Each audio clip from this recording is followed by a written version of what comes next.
Welcome to the Everyone's a Critic movie review podcast. I'm your co-host, Bob Zerl. With me, as always, is professional film critic Sean Patrick and Jeff Lassiter. Visit us at ihatecritics.net, everyone's a critic podcast.com. We're on Facebook, Twitter, Instagram. Our handle's CriticsPod. Listen to the show at Apple Podcasts, Google Podcasts, Spotify, Stitcher, Alexa, all your podcatchers. Subscribe to the show, rate and review the show on Apple Podcasts. Give us a 5-star review. We will read it on the air. And please let us know you did, because sometimes we miss them. We are also on Patreon. Patreon.com/CriticsPod is the best way to support the podcast. We have our TeePublic link over at ihatecritics.net. It's up in the right-hand corner, or you can search CriticsPod at tpublic.com. Sean, where can people read your reviews? They can find me at Vocal Media, which is geeks.media and horror.media and several other .media sites under that umbrella. And Jeff, where can people find your artwork? JeffLasser.com. Unless you're in the Quad Cities, then this coming weekend you can come and see me at North Park Mall for QuadCon. I'll be selling my art there and generally begging people to come and hang out with me and watch my stuff so I can go to the bathroom. That's awesome. All right, let's jump right into this week and talk about Creed 3. Creed 3, directed by and starring Michael B. Jordan, picks up the story of Adonis Creed as he is just leaving boxing. He has his final fight. He wins that fight, retires as the champion, and seems to be ready to step away from boxing. That's when he's visited by an old friend played by Jonathan Majors, who's a friend from the past and basically kind of a representative of all the things that are still holding Adonis Creed back from being the person that he needs to be. They've got a traumatic relationship from the past in which he ended up getting, Jonathan Majors ended up getting arrested and losing his boxing career. Adonis ran away and got away and ended up having the career that perhaps Jonathan Majors' character would have had. I thought this was incredible. Honestly, it's my favorite movie of the year so far. I thought the depth that Michael B. Jordan found in this character and in this performance, I think he brings something entirely new to this character, a new range to this character. I thought the direction was incredible. The choices that he makes are just incredibly smart. But I really loved the emotional journey of it. I loved that he sort of externalizes the kind of anxieties and fears that characters like this, don't. That these characters like him need to overcome. These kind of emotionally stunted men who struggle to try and express their emotions and get past these things. They think they can just punch their way through, and really, he's going to end up doing that. He's going to end up punching his way through it, but at the same time, I think it's still a very emotional element of that. There's a catharsis. There's an emotional catharsis to it, and the way that he builds that to those emotions and to that expression of those emotions, I thought was very smart and very well done. Again, I think this is a very internal character, and using this Jonathan Majors character to sort of expose his emotions through physicality, I thought was, again, I know that's been part of the Creed journey the entire time, but I thought it was incredibly well done this time, especially with the way that he and Jonathan Majors bring out so much intensity between each other. They're two of the best actors working today. Those two just bring so much to each other in this story, and I really loved that. I also loved the stuff with his wife and his daughter. I thought was just lovely. The way that they've embraced his daughter as this deaf character, and part of his journey has been learning to accept that side of his life and be more open and vulnerable in that aspect of his life. The vulnerability, especially, that Michael B. Jordan has started to develop within this character and fully forms, I think, by the end of this. That ability to be able to trust other people, finally, to be able to trust himself and who he really is, finally. I thought that really was a great journey, and I really found a great deal more emotional depth and emotional intelligence to this movie than the previous Creed movies, and it really moved me in that way. Is it your favorite Creed movie? I think so, yeah. Huh. Jeff, you saw it. You look disgusted. Well, okay. First of all, I had never seen a Creed movie before this weekend. I watched the first one. I thought it was excellent. It made me really like Sylvester Stallone again. I haven't seen a movie with him in years and years and years. I didn't watch the last few Rocky movies because I was like, okay, it's the same thing. You know, I get down and then I get back up and I and I fight through it. And saw Creed and I was like, okay, that's what we're going for. And then I watched Creed 2, and boy, did I get a lot of laundry done during Creed 2 because I was like, oh, I just watched this movie last night. Creed. It's just this, it's that, I'm the champ, but then, oh God, something bad happens and I'm gonna give it all up and then I'm gonna come back. Uh, I think that Michael B. Jordan is one of the most talented actors today. Um, I think Tessa Thompson is shines through everything she does. I think Jonathan Majors is a good actor, but sometimes treats everything like Shakespeare. I mean, even the Loki TV series, I thought that was a great place to play that as that. But then he did the same thing in Ant-Man, and he's doing the same thing here. Um, Performances were great, direction was good, but the story, it was completely predictable. Uh, Felicia Rashad taking the Rocky role in this one and dying on screen, spoiler alert, um, is what they really would have had Rocky do if Sylvester Stallone had been a part of this movie. I know it after the last couple movies. Um, I just I checked my watch a lot tonight because I was just like, this is the same thing that has happened the last two movies. It's the same thing that happens in the Rocky movies. It's you know he it's and yes, I saw the trailer. I knew that the fight was coming, but it was just everything about it I predicted. I predicted when at the beginning when Michael B. Jordan's uh, younger self beats the guy up. I was like, oh, he probably molested them or something in the group home, and uh, Jonathan Majors' younger self took the rap for it, and that's why he was away, and that's why Creed feels he owes him something. And it just everything I predicted in the first 10 minutes of the movie happened. And but don't get me wrong, the performances were top notch. I It made me like Michael B. Jordan even more because of some of the directorial choices he made.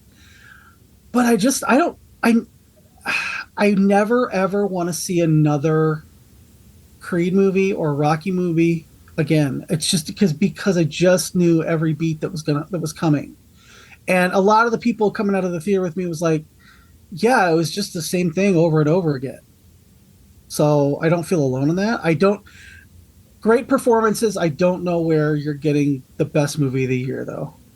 I get it from those performances, and to call a sports movie predictable is kind of, I mean, yeah, of course it is. Of course this is building to the big fight. Of course it is. Like, yeah, But you know what? that's what you You know know from what? the beginning. But uh, so predictable. I mean, we talk about predictability on this show a lot, and with the amount of movies that we see, predictable plots a lot. It's how you elevate those plots, and they elevate the plot here by deepening the emotional connections between these characters. I mean, Michael B. Jordan still has an emotional journey to go on as Creed. He's still got obstacles that he needs to overcome from his past, and this movie sort of takes the emotional element. And for men like this, they who don't deal with their emotions well, taking it, externalizing it, and punching it is kind of the most catharsis he's going to find, and that via that he does find a new emotional immaturity, and I really appreciated that, and I appreciated the way that Michael B. Jordan filmed that and brought it about.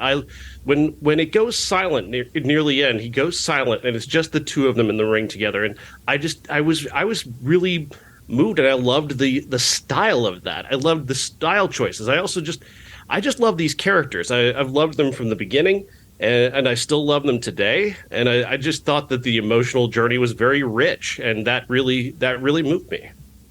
You know what would have elevated it for me, especially in that last fight? I did like the silent part. I thought that was kind of cool. However, what would really I mean, Jonathan Majors is the boogeyman throughout this entire movie. As soon as he makes that turn and you see the guy come in and break the other guy's arm, and you're like, oh, he hired him to do that, and he hired him to do that. Then he talks shit. He talks so much shit. And he's like, you just abandoned everybody and all that. I would have totally loved just once in a boxing movie for Creed to come in, and Jonathan Majors is just talking so much shit, and they're talking about how it's going to be, probably go about 12 rounds, it'll be technical and blah, blah, blah. And then in the first round, I just wish Michael Jordan would have walked up to him and just knocked him the fuck out in one punch. They never ever do that. It's like, it's the most protracted stuff.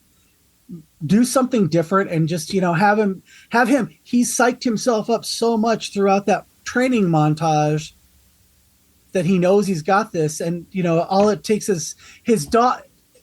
This is what also they should have done. When he's teaching his daughter about boxing and how it's not about violence, it's about, I can't remember, but he taught her the signs for it. I think he should have looked over and she should have signed that to him, and he would have gotten a little smile on his face and then just knocked him right out. I think that would have just done something so much different for a Rocky movie, a Creed movie, a boxing movie in general. It would have been cool if they did the sign thing and then he got knocked out in one punch. I mean, either one of them, but he has to win. He's not going to lose. He never loses the ultimate fight that he's like the Drago fight from the last movie. He's gonna always come back and beat him. Of course, he lost in the first movie because that was what happened in Rocky. So he's got to lose that fight because it's just a remake of Rocky. But I just would have I would have been like, whoa, they actually did that. If he just punched him and like knocked him out in the first punch. I don't know. Yeah, I mean, for me, obviously I didn't go see it. That's why, obviously, it's my favorite movie is Rocky. Why didn't I go see Creed 3? Because for the show, I thought I'd play a role of pretending to boycott it. Because Stallone doesn't, he was not a fan of the script, wanted them to make changes. They wouldn't do it. At the same time, I think they tried to make a Drago TV show without his approval. Because he doesn't have the rights to Rocky. And to me, it's his story, and I think he should be allowed to have say in the stuff. Doesn't mean he's always right. He's made some terrible movies, but I guess that's why I like Rocky so much is that first movie doesn't matter. You don't care about predictability in that one. You're just kind of lost in the movie watching it. Even now, going back, watching it today, it's something that you get lost in. And no matter how cheesy or good or bad the rest of them are, it just kind of elevates the first one even more, I think. And I'm sure I'll see this eventually, but I wasn't in a hurry to go see it and give it my money. It's going to be the biggest box office Rocky movie of all time, not adjusted for inflation. I think Rocky IV will still keep that.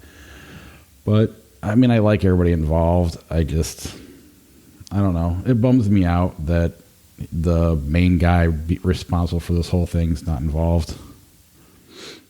I hear you. I part of another aspect of this that I really loved is this is the first time I felt like Michael B. Jordan really became Adonis Creed, and I'll explain this because when it comes to the original Rocky, Sylvester Stallone and Rocky are essentially telling the same story. Sylvester Stallone is Rocky. If Rocky fails, there is no Sylvester Stallone.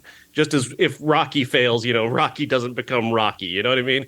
And the journey there is, you could actually mirror the entire career of Sylvester Stallone via Rocky because it's all about the rises and falls of his career.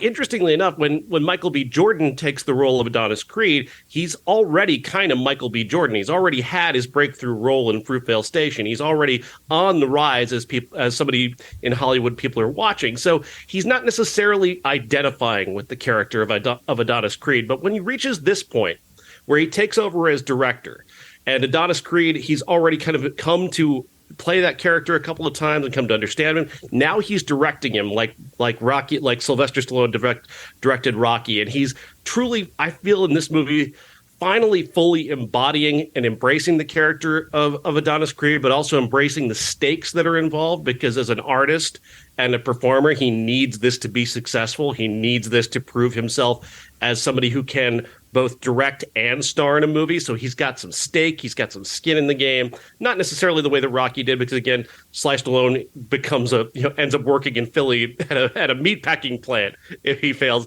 Michael B. Jordan's not going to end up there, but certainly he may not be allowed to direct a movie again if this fails. So he's got something on the line here, and I felt that he brought that to this. I felt he brought that passion and intensity, and felt like Adonis Creed, truly, that he identified with this character this time.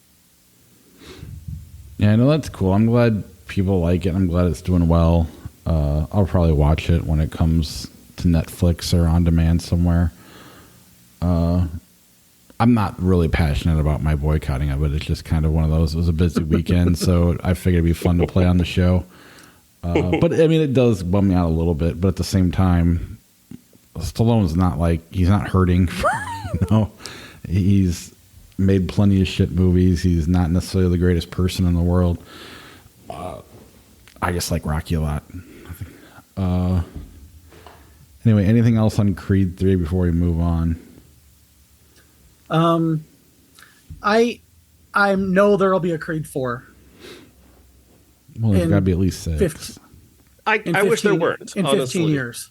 I wish there weren't a Creed 4, because honestly, I think this is the culmination of that journey. I think it should end where it ended. I thought that was a tremendously great ending.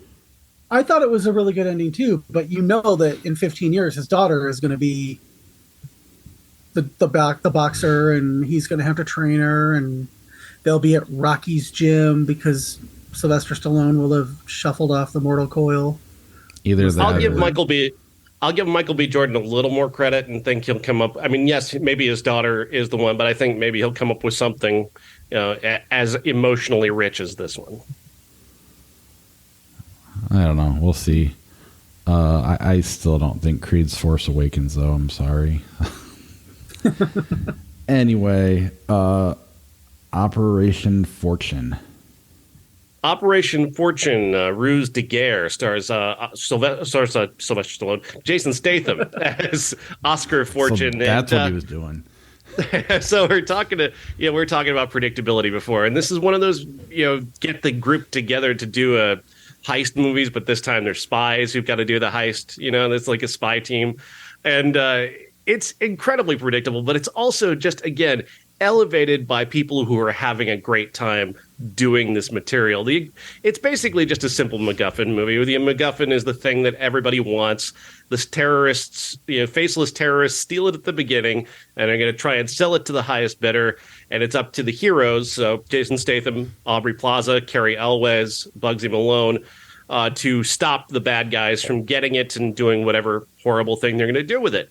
And along the way, they just get big action scenes and really silly, big, dumb action scenes, but a lot of very funny stuff. Jason Statham plays his character Oscar Fortune as this guy who he's finicky. He's like he won't do anything unless he gets his way. So it's like he has to have a massive plane because he claims to be claustrophobic. He has to have the largest personal plane. He's got to have wine from the very specific year in a very expensive bottle. And it's all just a lot of bullshit just to get him to do what he's supposed to do and what he's going to do anyway. But it's like little character touches. And then him and Aubrey Plaza have a lovely chemistry just bouncing off of each other. Not necessarily romantic either. It's more of a friendly chemistry, and that's really fun. Cary Elwes is terrific in this movie. He plays the kind of handler character, so he's constantly arranging things for them. And then Hugh Grant is having the best time playing the world's biggest terrorist. He buys and sells all the missiles and whatnot, and he's trying to broker the sale for the MacGuffin that everybody wants. Then you've got Josh Hartnett, who gets dragged into the story as a movie star who is called upon to pretend to play an actual spy, and he's having a great time. Really, just the fun that everybody in the cast is having makes this movie a lot more fun than it should be. Because again, it's entirely predictable. It's entirely a movie you've seen before. But like I said, if you're going to do something that we've seen before, you have to elevate it in some way. And they elevate it by Guy Ritchie directing it with all of his talent and a cast that's just having a really great time enacting, working in the margins, working in funny shit here and there that's just unique to this movie. So that works for me. I really enjoyed this a lot. Did you watch it, Jeff? I did not. And I'll say I didn't see it either, but there is something to, if you can capture the fun the cast is having in a movie, that does go a long way. You look at movies like Grown Ups and Expendables. Clearly, that cast for both movies was having an amazing time. You do not see that on the screen at all. So that is cool that they captured that here. Rebroken. Rebroken is a very dumb movie starring Tobin Bell from Saw, sort of, kind of. Is he Jesus? Is he the devil? Who the hell knows? But he's got a guy who's in a support group. He's a guy who's, I guess, been arrested and is in a grief support group because his daughter died while he was drunk under his care, and he's now being forced to go through group. But is it a real group or are they all in hell? I don't know. Who the fuck cares? This movie is really awful. Tobin Bell is basically here to kind of make you think that this is a Saw movie when it's really very much not. It's very much like a Christian redemption movie, I think. Because again, I'm kind of hard pressed to try and tell you what this movie really is. He reads sort of Bible verses to the guy, but they're not really Bible verses. They're just kind of inspiring, I guess. But is he trying to inspire him to stay in hell or inspire him to get out of heaven? Well, you'll have to wait to see. There's this dumbass twist ending, which is just utter nonsense that at the end that kind of vaguely explains everything. It's a really dumb, really terrible movie that I do not recommend. I watched it because I love Tobin Bell, and I wanted to know what the hell rebroken meant. And you know what rebroken means? It's just broke again. And it has nothing to do with anything in this movie. Like, yes, so wait, it's like me 3 days after every payday? The guy's spirit's like broken, but why would you need to break it again? Like, what would be the point of that? What's that journey? It's really awful. Why can't you share the spoils with us? I'm never going to see it. Feel free. Well, unless Jeff doesn't want to know. Jeff? I'm never going to watch it. Okay. You know what? What this show has taught me is that, yes, I should probably try to watch everything, but God, after the first couple months, I was like, nope. He hit his head. His daughter was drowning. He went in to save her. He was drunk, hit his head. He ends up in a sort of comatose state, and is kind of vaguely aware. And everybody around him is, the two people who are evil in his group are actually his ex-wife and her new boyfriend. Tobin Bell's his doctor. Another woman in this group is his nurse, and they're all just trying to get him to wake up and come out of his coma, I think. That's dumb. It really is. It really is dumb. It's really awful. I really don't want to see Tobin Bell do anything but Jigsaw. I'm sorry. Yeah. He's got the creepiest face. So far, he's proven he can't really do anything other than that at this point. Well, it's not really fair. I mean, it sucks, but Robert Englund couldn't do anything else. Even Kane Hodder, other than those other Jasons, but still, everybody just expects him to do that only. What's next? Burial? Burial is a sort of DIY horror movie. It's a really, really, really low budget horror film. A guy is in the woods and he's got a shotgun and he's done something horrible. He calls his brother and kind of tells him, "Hey, I really need your help." He wants him to come to this cabin that their parents owned in the middle of nowhere to help him out. The guy's girlfriend insists on going with him, and when they show up, the brother's acting very, very strange, and it turns out that he's attacked a man and possibly killed him somewhere in the woods, and he wants his brother to help him bury the body. Only thing is, the guy's not actually dead and may in fact be an undead demon. There's an axe fight in this movie, which I love. You know, if you're going to put an axe fight in a movie, A+ from me. Love a good axe fight. Is this a great movie? No, but I love the intensity that these actors are bringing to this. Especially one of the actors, the bad guy actor, is bringing a lot of intense energy that entertained me a lot. The movie is never really very scary, but I think for being made for like $2, I think. Oh, come on! It was $1.50. A dollar being made for $1.50. I liked it enough to say that I recommend it. I tried 3 times to watch it. Now, in my defense, it was late at night. We're bringing back the sleep test because I tried 3 times, and the second time I got to the scene where the possible demon is sitting down at the table and telling them the story, and I could not stay awake past that point. All 3 times I tried to watch it, but now let me say this: I actually want to go back and finish it because I mean, it looked like they got their camera at Goodwill for $7.99 and they found some old VHS tapes, but it was kind of a decent idea. And if I feel like if the leads had a couple more days of rehearsal or acting class or something, I don't think it would have been that bad.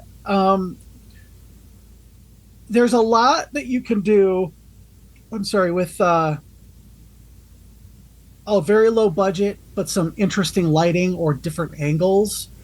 And that was the thing that like kind of kept taking me out of it is I kept thinking, oh, this, if you just tried this different angle or, like shut a light off over here, and, had some interesting lighting. Yeah. Everything was filmed under like regular room lights, and it never changed. And he didn't do any coverage on anything. But I feel like if in the hands of a better kind of camera person / director, because I think he did everything, it would have been a little more watchable. Amen. I completely agree with that. And I like I said, I think the low budget spirit is about, what's great what really impressed me though was the first thing you see is just this guy sitting in the forest alone crying, and he's in the background, and in the foreground is a shotgun, and like, what's going to happen? Is this guy going to blow his head off? What's he going to do? And he picks up a phone and he starts to make a phone call, and that's when we cut to the rest of the movie. And I thought that's an intriguing place to start with a character and a movie, especially when you're talking about a movie that is this low budget. It comes from a very clever place to start. Yeah, you don't have to have a big budget to make an interesting movie. I mean, look at the movie Tangerine. It was all shot on iPhones. Yeah. These guys would kill to have an iPhone. it was shot on a Game Boy. It's free on Tubi, so you're not like, you're not missing anything if you put it on, but. And then there's A Little White Lie. A Little White Lie is, we were talking about this before, about movies that have a not so original idea that do something original with it. In this case, we've got a story about a guy who's pretending to be somebody he's not. And we've seen that plot before. We've seen how that plays out before. It becomes this awkward thing at the end where everybody finds out about the guy who was lying about who he was, and they somehow managed to make that into a happy ending. We've seen that before, but we've never seen it with Michael Shannon bringing his full Michael Shannon intensity to it before in a comedy.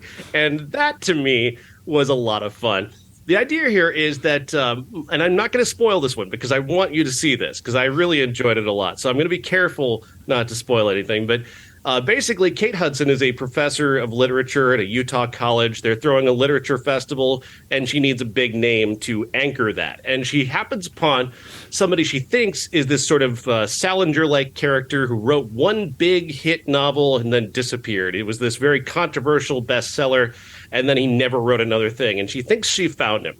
And she thinks it's Michael Shannon, and she sends him an invitation, and he decides to accept it, knowing that he's, not that guy. But he's going to go there and kind of adapt and pretend to be that guy, and along the way have a free hotel room and maybe meet some people and just generally get out of the rut that is his life. He's basically working as like a janitor in New York, and getting out of town and getting away from that sounds like a little bit of fun for him. But it's Michael Shannon, so he's like bringing Taxi Driver energy to what is a very typical mainstream comedy. And I mean, it just works. Him and Kate Hudson are great together. The only bad thing, and I hate to say this because I actually love this actor, but Zach Braff is bad in this movie. He's really bad in this movie, and it's really unfortunate. But there's a bit of a twist in the end that I really enjoyed, and I had a great time watching this movie. Don Johnson's in this. Several other well-known character actors have interesting roles in this, and it's a movie that has a lot of fun toying with a very conventional story, but having Michael Shannon be Michael Shannon. And I really happen to like Michael Shannon a lot, so that worked for me. Just reminds me of that pro wrestling store where they booked the wrong one-legged wrestler.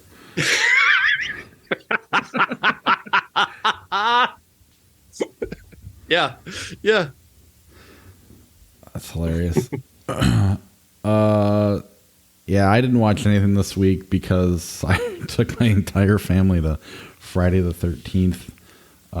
Did you go to that at all, Jeff, or no? I was very sick last week. Actually, Thursday night, I thought I had COVID. I didn't. I was going to take my nieces to see Friday the 13th at Nightmare on Elm Street, but I called them on Friday. I was like, we can either go tonight or we can go tomorrow night. And I've never seen Nightmare on Elm Street on the big screen. I mean, if you can believe it. And we all went to that. So I've seen Friday the 13th several times, and we just watched it last month. Right.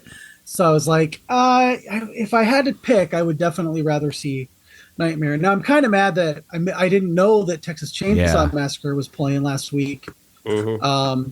I would have loved to have seen that on the big screen. Child's Play was Sunday. If I'd had the chance, because Halloween was Thursday, and I've seen that probably a half a dozen times in the theater. I'm not going to watch it again in the theater because the last time I saw it was 35 millimeter, and it was almost pristine print. It was just, so I'm like, I can't go watch a Blu-ray on the big screen. Right. You've seen the original Friday the 13th more than once, Bob? Twice now. Okay. Once when I was in 8th grade, and then once, or 7th grade, which was the first horror movie I ever saw, and then just this last time. So I'd never seen it in the big screen before. I have seen Halloween, never Texas Chainsaw Massacre or Nightmare on Elm Street. But it's just kind of a spur of the moment. My daughter wanted to go on a date with her boyfriend. My wife was out of town and talked my 10-year-old into going. And what did he think? He said Jason's mom looked like her neighbor. And then he's friends with our neighbor's grandson, and he decided to tell him that. God. Oh, Lord. Oh, no. But, I mean, the kid hadn't seen it, so he doesn't know what he's talking about. So he's got a solid 10 years probably before he knows what the reference is. He hit his head a lot. He got scared here and there. But, I mean, it's such a good movie. I forgot how good it is. See? Justice for Friday the 13th, because it gets maligned so much, but they got New York theater actors who knew how to act. They may not have done a lot afterwards as far as film goes, but hey, Nightmare on Elm Street. I took my two nieces, one's 16 and one's 14. The 14-year-old, before I moved back here a little over almost 2 years ago, hated horror movies, clowns, dolls. I've gotten her to, she's obsessed with Scream now. We're actually going Thursday to see that, the three of us together. She watched Chucky and Megan and thought they were great. She loved Nightmare on Elm Street. We watched the first 5 Friday the 13th. We're sitting there, and I what was great about seeing this on the big screen for the first time is, I noticed so much stuff that I had never seen before. And I just was like, and mostly that's my fault because I don't necessarily always just sit and watch a movie. It's very hard for me to do that at home because I'm always drawing or something. And I don't think I've ever sat down and watched A Nightmare on Elm Street since we watched it a couple like last year on the small screen. But oh God, I noticed so much stuff in that movie, and I now I just want to see it again on the big screen just to reiterate that.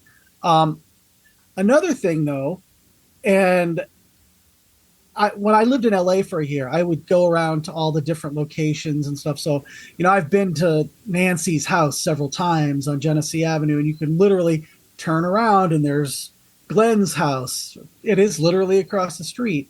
I've been to the bridge in Venice where they filmed the scene where Johnny Depp tells Heather Langenkamp how to get the power to get rid of Freddie, and and she's reading the booby trap book. I've stood on that bridge thinking about personal safety and anti-personnel devices and all that.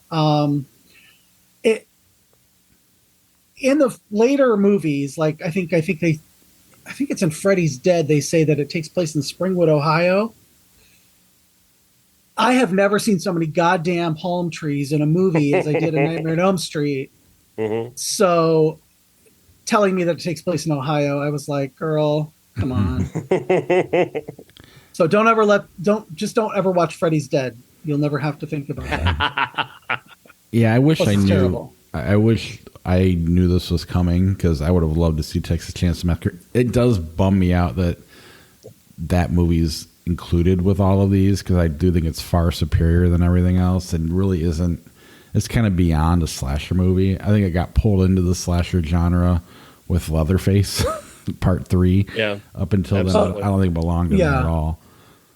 Well, Part 2 is all the makeup was done by Tom Savini, so it was in Fangoria, and they just kind of conflated all that, so. But that was such a slapsticky, weird kind of. It wasn't your typical. I don't know. It was almost like Tobe Hooper saying, "Fuck you, I don't want to make this movie, but if I'm going to make it, I'm going to make a comedy." Which is very punk rock. Well, he made it. Okay, so the first Texas Chainsaw Massacre, he just wanted to kill hippies. Right. He was sick of hippies. So let's massacre a bunch of hippies. The second one, he was sick of yuppies. So like the first scene where Leatherface and they're massacring the yuppies in the car. So, it's like that's the seed of the idea, and I love those movies so much. Yeah, and I mean, really, I think you probably, not that I'm not just trying to suck up, but you probably could put Black Christmas there instead of Texas Chainsaw Massacre. It belongs more. Oh yeah, yeah. And really, when you think about it, I think I might be with you guys. I think I might like Friday the 13th. It's better than Halloween. I think absolutely, just no not. Question. Well, I know you, but there's something to not seeing the killer the whole time that just adds so much suspense to it. And because you can see Michael in the background, I think John Carpenter does a great job with it. But it's so much scarier not seeing the bad guy the entire movie, which obviously Black Christmas does better than all these movies. But yeah. Hey Sean, we got to get you to lobby your friends at the theater to get Black Christmas for the Christmas season, because I've never seen it on a big screen, and I would probably cry if I got the chance. I don't want to have to drive to Chicago. How much does it cost to rent a theater out and just do it ourselves? I mean, it can't be. Surprisingly, it's not that much. Really. It can't be that expensive. Maybe we'll do that. Remind me. We'll see what we can. I'll save my money. Hey, we just have an event. Exactly. Hey, there you go. Everyone's a critic event. And Josh and Zach can come. If we do it for the podcast, Bob, you can write it off. So I would be all for that. That'd be fun. I'll wear my hand sweater, like the sweater that Olivia Hussey has in the beginning of the movie. I own that sweater. Awesome. Not the actual one she wore. It would never fit me, but. But Jeff and I have decided that the next one we're going to do for a commentary is Nightmare. We're going to do Nightmare next. Awesome. And for those of you at home, I don't have Friday the 13th on Patreon yet. Sean and I are trying to figure that out, but it will be there eventually. I know Sean mentioned it last episode, and I was too ashamed to correct him. You do have it this time, right? I don't know how to use Google Drive yet, so I need to get with you offline at some point. And just tell me where to look. I know you said you sent it direct through. Anyway, we'll do it off air. Okay. No, let's talk about this. This is fascinating. Anyway. Come on, walk him through it on air. Our undisputed classic is 10 Things I Hate About You.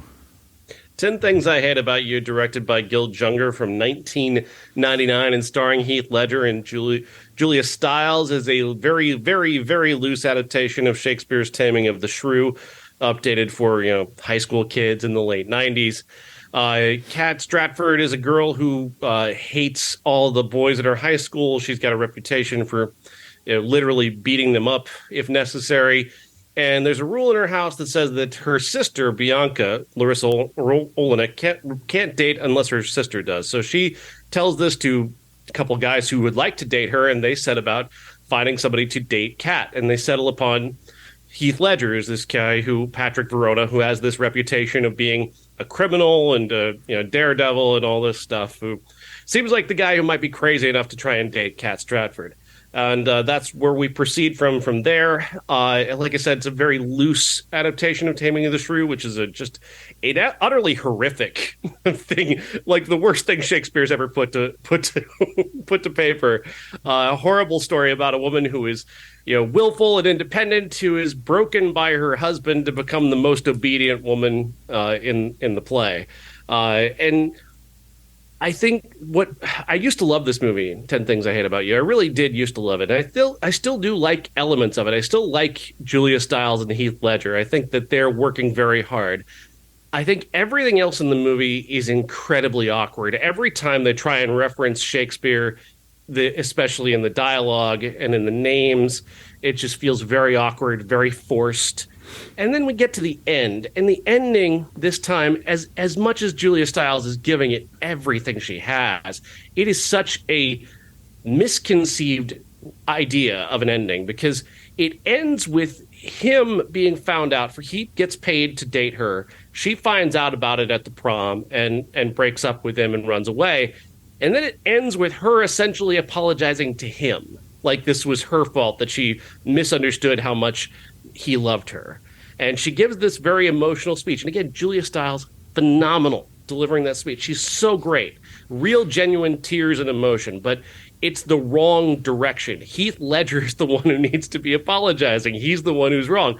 But why they did that, the reason they did it that way is because the play has her admitting that she's wrong. The play has her, acquiescing to her own desires and giving herself away to her husband. The play, of course, is way more ugly and misogynistic, with her having him essentially, he wins a wager at the end of the play by showing that his wife has been broken so much that she has gone from the most willful and independent to the single most obedient. And he wins a wager because of that. Awful. Just an awful thing.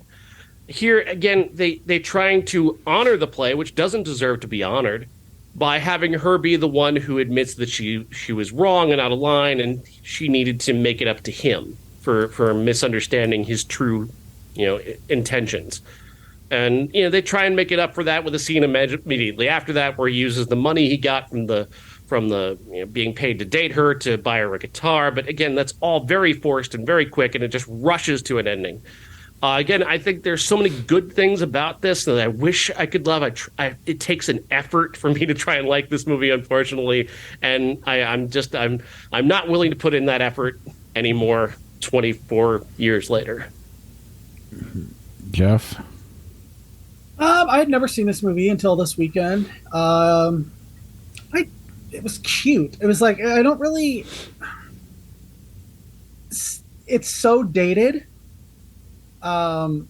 That I knew going into it that it was a loose adaptation of The Taming of the Shrew, so I knew that there would be a little, your general misogyny. I don't know. It's like there are so many better romantic comedies from the 90s that give women a little more agency. it's like she has the agency right up until the end, and then it's like, oh no, it's my fault. And beautifully acted. I mean, she breaks, and it wasn't even scripted that she breaks, but she just broke because she felt it so much. But I don't. It was cute, but it didn't hold my attention. Like I just talked about not being able to, watch stuff at home a lot. And I sat down, and about 3/4 of the way through, I was like, can I just read the synopsis? But then, I was reading IMDb about it as I was watching, and then it was, the last scene where Julia Stiles breaks down. I'm like, okay, I got to watch that because I really do like her. But it just isn't. It doesn't hold up. I guess if you're a little younger than me, that might still be the touchstone for you, but not for me. I think for me, when I first saw it, it was kind of being forced to watch it on a date or whatever, and not expecting it to be as good as it was, and therefore I had a low bar. And obviously Heath Ledger and Julia Stiles are amazing actors, so they overachieved. Then going back and watch it, I had a similar experience to Sean, where it's like I want to like it. I still like those two, and they're good in it, but it's not the movie I remember seeing. And I should have, I don't know shit about Shakespeare, so I didn't really think about it from that angle. But it wasn't as good as I remember it being, but they're still great in it. But yeah, I think it just, more than anything, it outperformed my expectations back in the late 90s, which probably is why I had such a good memory of it. But I never watched it again after that. So now I have, and it's just fine, I guess. A little troublesome here and there, but I think something else that kind of affected my ability to enjoy this is that in '99 when I saw it, and I wasn't really as familiar with Shakespeare as I am now, and I certainly was not remotely aware of the awfulness that was Taming of the Shrew. Right. Like in the '90s, we didn't pay attention to this stuff. Now we're more.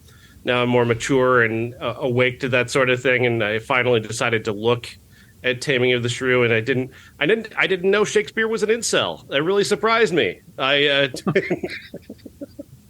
apparently the Taming of the Shrew is basically the incel ideology. Women need to be broken and obedient to men, and given to them, for the proper price. That's basically the message of that awful play, and anything that would try to adhere to that and not try and subvert it is an ill-conceived idea. Well, and especially then, and it's gotten better now, but it's just like you look at something classic like a Shakespeare or anybody, really, they just automatically get a free pass because it's literature or classic art. And it really, I've never, it doesn't bother me when somebody says they hate the Beatles. I get it. You don't just want to say it's great for the sake of it being great. I hate Elvis. But, I don't think, it always bugged me that classic, icons, whatever, just got a free pass and just automatically everything they did was good, which is part of why I think they made this movie, just because it's Shakespeare. We have to make a Shakespeare. Let's, take this and kind of loosely make a movie out of it. So I'm not mad at them for making it, especially then. I get it. I just, it feels a little weird now, but it is cool that, we can kind of question works of art and not automatically say they're amazing just because they're old. Amen. All right, 1993, we had Amos and Andrew, Swing Kids, Best of the Best 2, Mad Dog and Glory, and Shadow of the Wolf.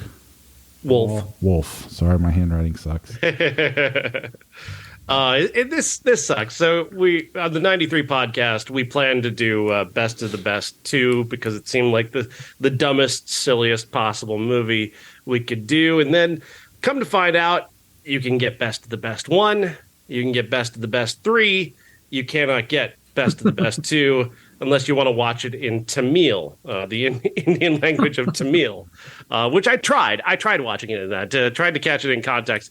It was very silly, but still, I couldn't convince our co-hosts to join me for that. So we ended up watching Swing Kids. Swing Kids is bad. Don't watch Swing Kids. It's a movie where, yeah, of course you're on the side of the Swing Kids, but they're also opposed to the Nazis, so you kind of have to be on the side of the Swing Kids. Otherwise, you're just kind of embarrassed to be on their side in general because their side is kind of dumb. The movie just isn't anti-Nazi enough. It needs to be a lot more anti-Nazi. At times, it's almost trying to convince you that not necessarily that it's okay that these guys are going over to the Nazis, but it's like really making the case how some of these guys got won over. And I think you need to be a little bit more anti-Nazi if you don't mind, movie. Just be a little bit more anti-Nazi. So yeah, we didn't have fun. We had fun making fun of it. We had a good conversation about it afterwards, which of course you'll hear on the next 93 podcast. But yeah, no, don't watch Swing Kids. We thought it would be funny to repeat the phrase that they used in the movie, but the phrase that they used at the end instead of the Hail Hitler thing, Sieg Heil, is they say Swing Heil, and it sounds wrong. It still sounds wrong. Like even trying to be funny with it, anything to do with Heil just still sounds wrong.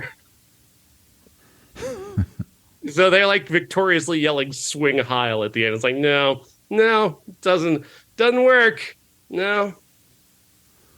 So why didn't you watch the movie that, when I found out it existed, a movie where De Niro and Bill Murray were both in, and then you realize, oh, there's a reason why I've never heard of that.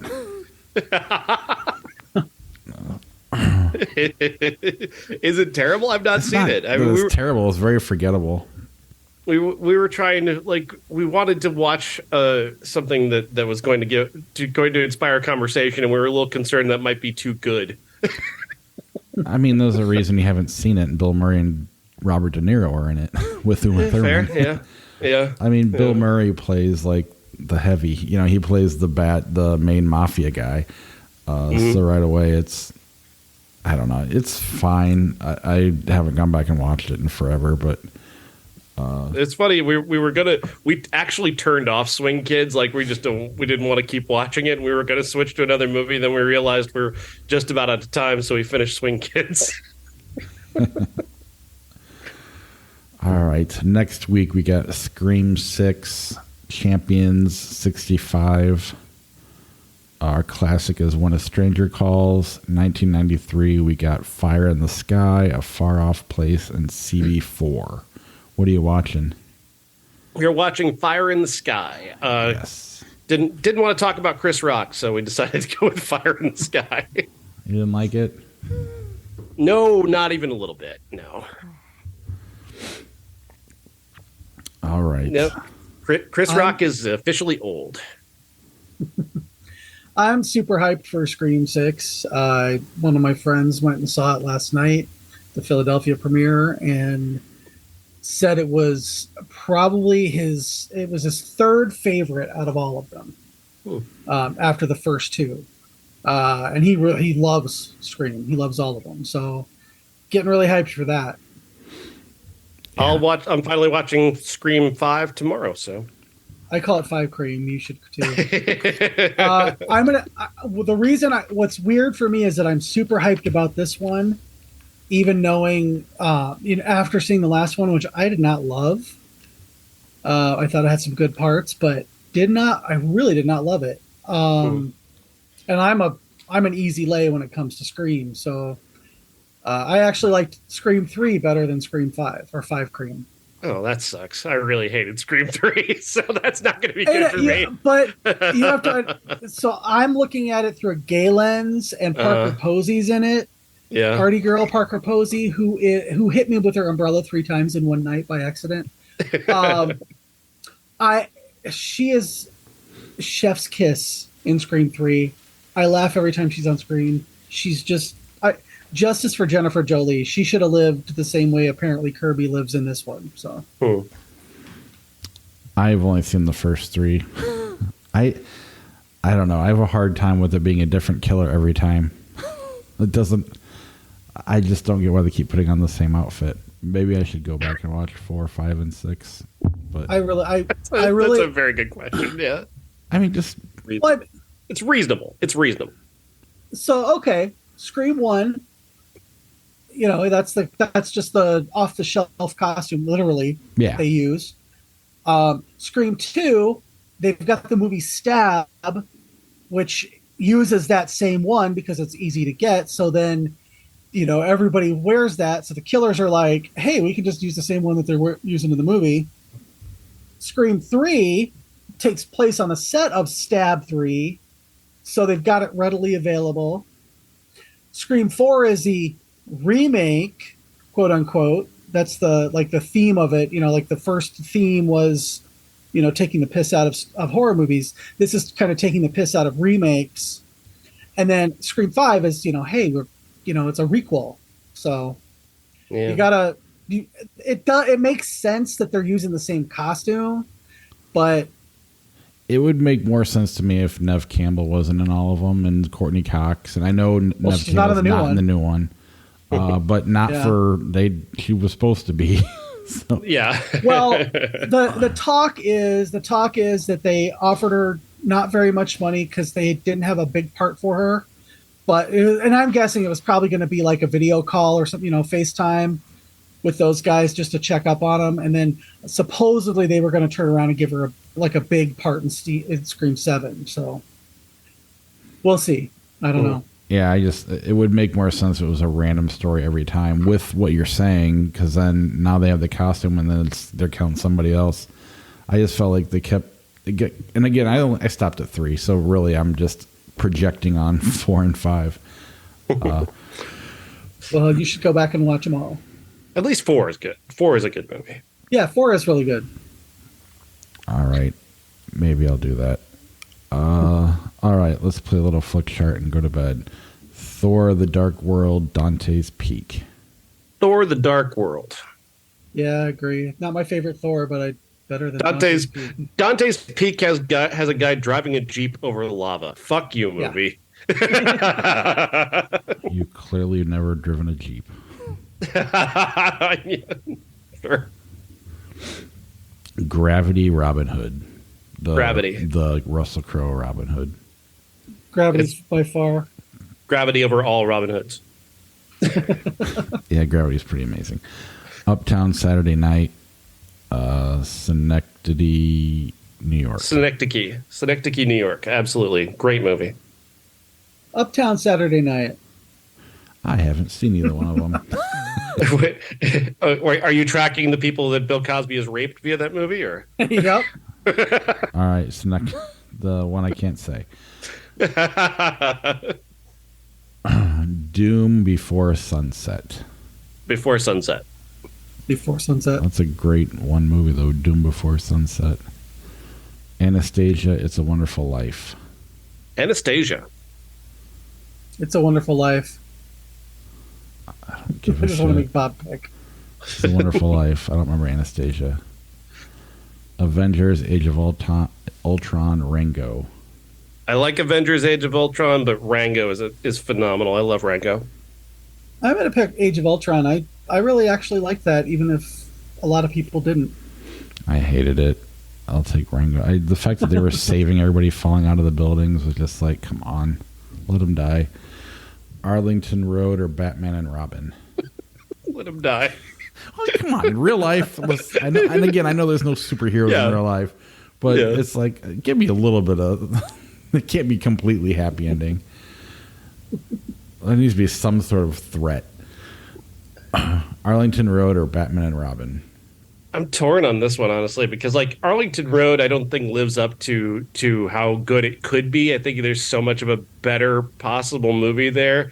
Whereas Batman and Robin is terrible, but it's terrible in the best way because I just enjoy watching how bad it is.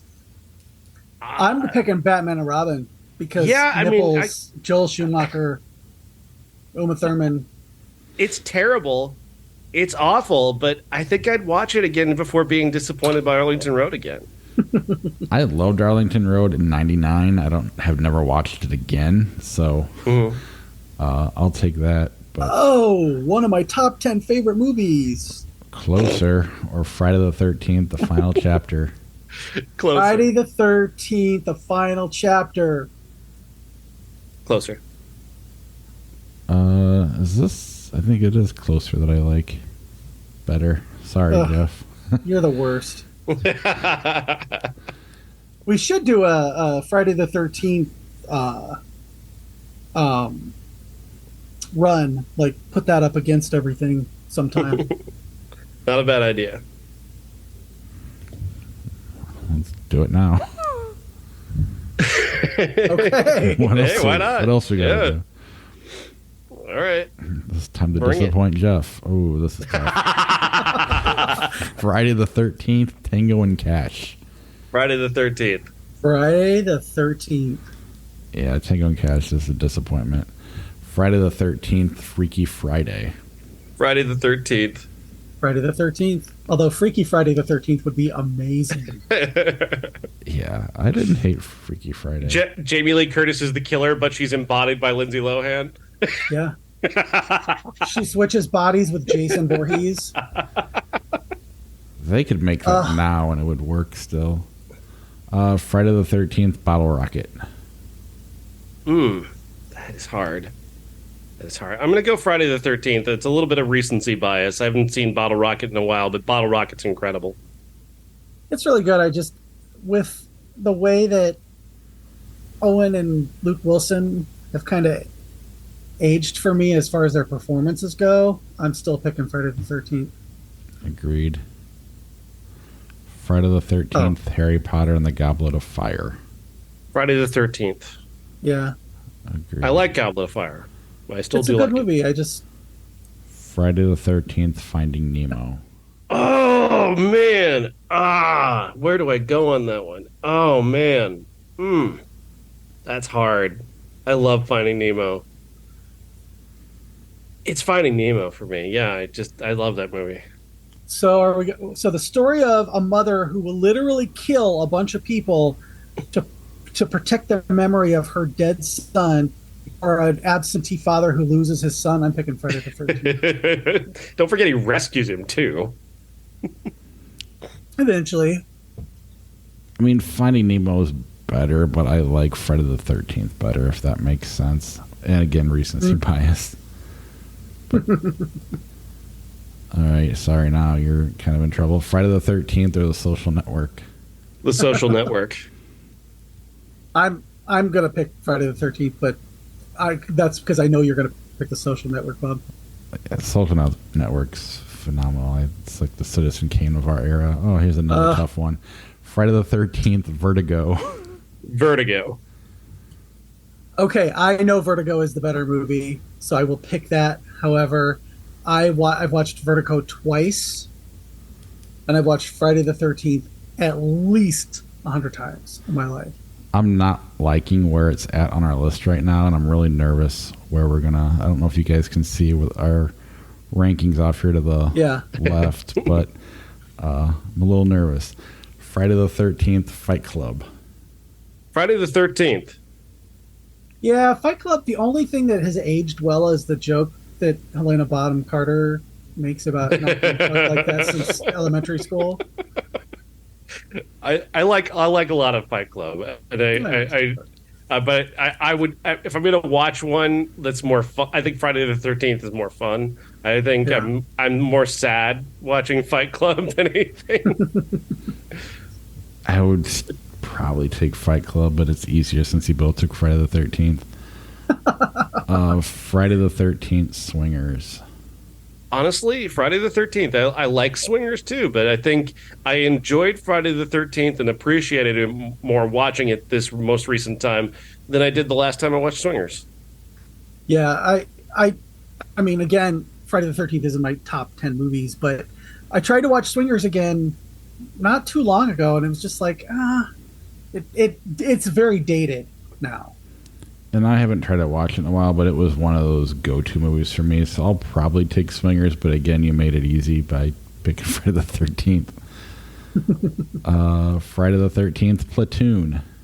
This is easy for me. Friday the 13th. Yeah, I hate Platoon. I think Platoon's better, but I'll take Friday the 13th. You don't have to. I mean, Well, no. I would watch this or Platoon easily. But I do think Platoon's really good. Friday the 13th, Matchstick Men. Matchstick Men is underrated, but I'm picking Friday the 13th. Same. Yeah. It is now ranked Woohoo. 63. Wouldn't it be funny if it was number 13? Ah! No, because that means there's a lot of movies behind it. Friday the 13th is just under Vertigo and Casablanca. And right in front of Matchstick Man. Looks like we need to run Vertigo through this at some point. And Casablanca, apparently. Speaking of which, I wrote a really article I'm really proud of about Casablanca, just talking about the opening 2 minutes of that movie. I wrote a article just talking about those opening 2 minutes and how effective they are in setting up the entire story of Casablanca. And just it demonstrates, those opening 2 minutes demonstrate just how incredible Michael Curtiz as a director is. He's and not a great human. If you've ever read anything about him, he's not a great human.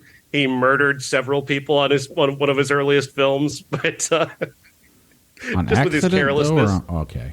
With just pure carelessness. Just a degree of carelessness that is honestly like he should be deeply, deeply Like John ashamed Landis of punished. level? I would say probably worse. Yeah, I'm just Worse, kidding. I would say probably worse. Yeah. Yeah. Look at how fucked nearly up. killed John Wayne. Nearly killed John Wayne. Well, That would be and a good nothing thing. of value was lost. Look at how fucked up our list is from 72 to 53. Yeah. Yeah, how is the Big Lebowski so low on your list, considering how much Sean loves Because it? we've never ran. thought it was- We've never ran. Yeah, I guess through. we never. Oh, yeah. okay. We need to run old school through. Get that Drop down it the down list. a little bit. We need to move. Midsummer's got to run through. We got to Yeah. Oh God, yeah. knock Midsummer Magnolia down a little bit. No, Magnolia's awesome. Oh fuck you. All right. Knock Platoon down a lot. That'd be good. I can live with that. I think it's a solid movie, but top 100, I don't know about that. Mm. All right. All right. Well, Maybe we'll do a flick chart bonus episode sometime soon. Yeah, and just pick random, and we'll fix it so we can decide what's our top. You know 10 what? release. Here's what we do. We write down our top 10 movies of all time as of that whatever moment that is, and then we rank the ones that match on our list. That's a good idea. I don't think I could handle you guys shitting on Rocky. That would really hurt me.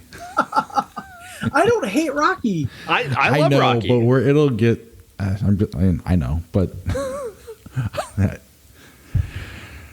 Okay, I'm calmed down. All right, we're good. I'm just kidding. All right, cool. It's all an act. All right. All right. We'll See ya. talk to you guys later. See ya. Bye.